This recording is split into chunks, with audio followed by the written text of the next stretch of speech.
اعوذ باللہ من الشیطان الرجیم بسم اللہ الرحمن الرحیم اللہم رب اشرح لی صدری ویسر لی امری واحلل عقدۃ من لسانی یفقہوا قولی۔ سب کو السلام علیکم۔ مجھے پتا ہے یہاں پہ سارے وہ چہرے بیٹھے ہیں جنہوں نے رمضان کا پورا مہینہ اللہ کا کلام سنتے ہوئے گزارا۔ ذرا غور کیجئے، یہ قرآن کی محفل ہے، یہ روزہ رکھنے والوں کی محفل ہے، یہ قرآن سننے والوں کی محفل ہے۔ انشاءاللہ تعالیٰ اس محفل میں اللہ کی رحمتیں ہمارے ساتھ ہیں۔ اتنی بات کا تو ہمیں یقین ہے کہ فرشتوں نے اس محفل کو اپنے مقدس پروں سے گھیر رکھا ہے، اور دوسری بات کا بھی ہمیں 100% یقین ہے کہ اس محفل میں اللہ نے اپنی سکینت نازل کی ہے، کیونکہ یہ اللہ کا وعدہ ہے۔ جہاں کہیں اللہ کا ذکر ہوتا ہے فرشتے اس کو اپنے مقدس پروں سے ڈھانپ لیتے ہیں اور ان پر سکون نازل ہوتا ہے۔ اور تیسری بات، اللہ تعالیٰ ان لوگوں کا ذکر لازماً ان لوگوں میں کریں گے جو ان لوگوں سے بہتر ہوں گے، اور وہ کون ہیں؟ فرشتے۔ اور جب اللہ تعالیٰ ان کا ذکر کریں گے تو اللہ کے ذکر کرنے سے مراد کیا ہوتی ہے؟ اللہ ان کی مغفرت کا اعلان فرما دیتے ہیں۔ تو آئیے اس محفل میں ہم قرآن مجید کا اختتام آج مجھے کرانے کی ذمہ داری دی گئی ہے، تو آخری پاؤ آج ہم پڑھیں گے اللہ کے فضل و کرم کے ساتھ۔ چلیے شروع کر لیتے ہیں۔ بسم اللہ الرحمن الرحیم۔ کافر اہل کتاب اور مشرکین میں سے کافر اپنے کفر سے الگ ہونے والے نہ تھے یہاں تک کہ ان کے اوپر واضح نشانی نہ آ جاتی۔ وہ اللہ کے رسول تھے جو ان کے اوپر پاکیزہ صحیفے پڑھتے تھے۔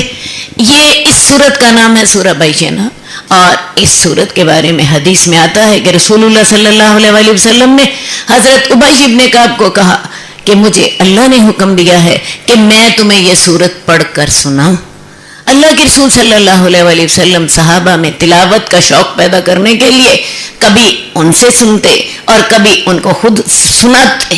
حضرت عبداللہ بن مسعود سے آپ نے خود سنا، اور ابی بن کعب کو آپ نے فرمایا کہ مجھے اللہ نے حکم دیا ہے کہ میں تمہیں یہ سورت پڑھ کر سناؤں۔ ابی بن کعب کہنے لگے، کیا اللہ نے میرا نام لیا تھا؟ ذرا سوچیں تو صحیح، کتنی بڑی بات ہے۔ اللہ کی اربوں کھربوں کی مخلوق ہے، اس میں سے اللہ اپنے ایک بندے کو یاد رکھیں، نہ صرف یاد رکھیں بلکہ اللہ کو حکم بھی دیں کہ ابی بن کعب کے سامنے تم یہ سورت پڑھو۔ تو ابی بن کعب کو رسول اللہ صلی اللہ علیہ وسلم نے فرمایا کہ ہاں، اللہ نے تمہارا نام لے کر کہا تھا۔ اس بات پر ابی بن کعب جو تھے ان کے تشکر کی وجہ سے ان کے آنسو بہہ نکلے۔ تو اہل کتاب اور مشرکین اپنے کفر سے باز آنے والے نہ تھے جب تک کہ ان کے پاس رسول نہ آ جائے جو ان کے اوپر قرآن مجید کی آیات نہ پڑھ کر سنائے۔ اور اہل کتاب نے تفرقہ کیا اس کے بعد جب کہ ان کے پاس واضح نشانیاں آ چکی تھیں، اور ان کو صرف یہ حکم دیا گیا تھا کہ وہ اللہ کی عبادت کریں، اس کے لیے دین کو خالص کر کے یک طرف ہو کر نماز قائم کریں، زکوٰۃ ادا کریں، اور یہی دین سیدھا ہے۔ اس دین میں اللہ تعالیٰ نے 3 اصول ہمیں بتائے ہیں اس صورت میں۔ پہلا اصول کیا ہے؟ خالص اللہ کی عبادت، صرف اور صرف توحید، اور سب سے علیحدہ ہو کر صرف ایک اللہ کی عبادت کے لیے، ایک اللہ کے لیے اپنی عبادت کو خالص کر لینا، خواہ وہ ہماری عبادت دل کی ہو، خواہ جسم کی ہو، خواہ زبان کی ہو، خواہ مال کی ہو، یا وہ عبادت فرمانبرداری ہو۔ اور نماز قائم کریں، زکوٰۃ ادا کریں۔ یہ دین کے دونوں ایسے ستون ہیں جن کے بغیر انسان مسلمان ہی نہیں ہوتا۔ بے شک اہل کتاب اور مشرکوں میں سے جس نے کفر کیا وہ لوگ جہنم کی آگ میں ہوں گے، اور ایسے لوگ بدترین مخلوق ہیں۔ بے شک وہ لوگ جو ایمان لائے اور انہوں نے نیک عمل کیے وہ بہترین مخلوق ہیں۔ ان کا بدلہ ان کے رب کے پاس ہمیشگی کی جنت ہوگا جس کے نیچے سے نہریں بہتی ہیں، وہ اس میں ہمیشہ ہمیشہ رہیں گے۔ اللہ ان سے راضی ہو گیا اور وہ اللہ سے راضی ہو گئے۔ کتنی بڑی خوش قسمتی ہے کہ جس سے اللہ راضی ہو جائے، اور نہ صرف راضی ہو جائے بلکہ اس کے راضی ہونے کا اعلان بھی کر دے، اور وہ اللہ سے راضی ہوں گے۔ اور یہ نعمت کس کو ملے گی؟ کس سے اللہ راضی ہوگا؟ جو کہ اپنے رب سے ڈرتا ہے۔ ایمان اور عمل صالح کی توفیق تبھی ملتی ہے جب انسان اللہ سے ڈرتے ہوئے ہر بات میں اس کی فرما برداری کرتے ہوئے زندگی گزارے. اور جب انسان اللہ سے بے نیاز ہو جاتا ہے، اللہ اس سے بے نیاز ہو جاتا ہے، اور جب اللہ بے نیاز ہو جاتا ہے تو نیکی کی توفیق ہی نہیں ملتی. دوبارہ میری بات سمجھیے، ایمان اور عمل صالح کی توفیق تب ملتی ہے جب انسان اللہ سے ڈرتے ہوئے ہر معاملے میں اس کی فرما برداری کرتے ہوئے زندگی گزارے. بسم اللہ الرحمن الرحیم. جب زمین ہلا ماری جائے گی اور جب زمین اپنے تمام بوجھ نکال دے گی، انسان کہے گا اسے کیا ہو گیا ہے. حدیث میں آتا ہے کہ قیامت میں جب پہلا نفخہ سور پھونکا جائے گا تو زمین اپنے سارے خزانے، بلکہ میں آج صبح حدیث پڑھ رہی تھی، زمین اپنے جگر کے ٹکڑے سونے اور چاندی کے ٹکڑوں کی صورت میں، سونے اور چاندی کے ڈھیروں کی صورت میں باہر نکال دے گی. انسان انہیں دیکھے گا، قاتل کہے گا میں نے اس کی خاطر قتل کیا تھا، کوئی دوسرا شخص کہے گا میں نے اس کی خاطر کسی کا حق مارا تھا. اور اس وقت جب قیامت کا وقت ہوگا، ظاہر ہے کسی کو ان کے لینے کی نہ وقت ہوگا نہ حسرت ہوگی. زمین اپنے تمام بوجھ نکال دے گی. انسان کہے گا اس زمین کو کیا ہو گیا ہے. اس دن زمین اپنی خبریں بتائے گی. زمین کی خبریں کیا ہوگی؟ زمین یہ بتائے گی کہ میرے پشت پر فلاں بندے نے اور فلاں بندی نے کیا کیا عمل کیے تھے. ہر ایک کی خبر زمین جو ہے وہ ہمیں بتا دے گی. اس زمین کے بتانے کے علاوہ اللہ تعالیٰ نے دیکھیے جی یہ اعمال نامے ہمارے رکھے ہیں. وَإِذَا الصُّحُفُ نُشِرَتْ، اعمال نامے نشر کر دیے جائیں گے. کسی بھی بندے کی کوئی برائی چھپی نہ رہ جائے گی. دنیا میں ہم نے اپنے اوپر بڑے جو ہوتے ہیں ماسک اپنے آپ کو پہنائے ہوتے ہیں، نیکی کے، خوش اخلاقی کے، خوبصورتی کے، اچھائی کے. قیامت والے دن سب کچھ کچا چٹھا انسان کا کھل کے سامنے آ جائے گا. اس دن زمین اپنی خبریں بتائے گی کیونکہ اس کے رب نے اس کی طرف وحی کی ہوگی. اس دن اور انسان کے لیے اپنی جان قربان کرنے کے لیے تیار ہوتے ہیں. عین لشکر کے وسط میں جا کھڑے ہوتے ہیں. انہیں یہ فکر نہیں ہوتی کہ ہماری جان چلی جائے گی. تو انسان اس کے مقابلے میں کتنا ناشکرا ہے. گھوڑے کو اس کا مالک صرف چارہ دیتا ہے، صرف اس کی نگرانی کرتا ہے، جبکہ انسان کا مالک اس کا خالق بھی ہے، اس کا رازق بھی ہے، اس کی زندگی اور موت کا مالک بھی ہے. تو آپ بتائیے انسان اچھا ہوا کہ جانور اچھا ہوا؟ بتائیے، جواب دیں. جانور انسان سے 100 دفعہ اچھا ہوا.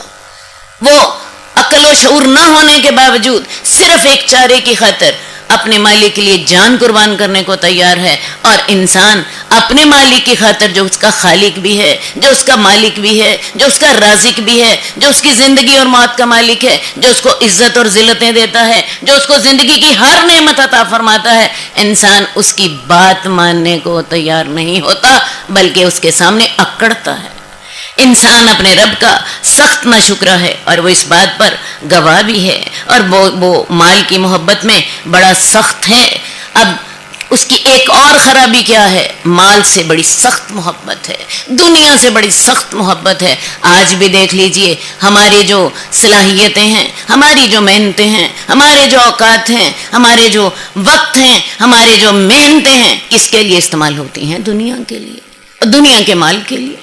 انسان یہ نہیں جانتا کہ جب قبروں کو اکھاڑ پھینکا جائے گا اور حاصل کر لیا جائے گا جو سینوں میں ہے، ان کا رب اس دن ان کے اعمال کے ساتھ باخبر ہوگا.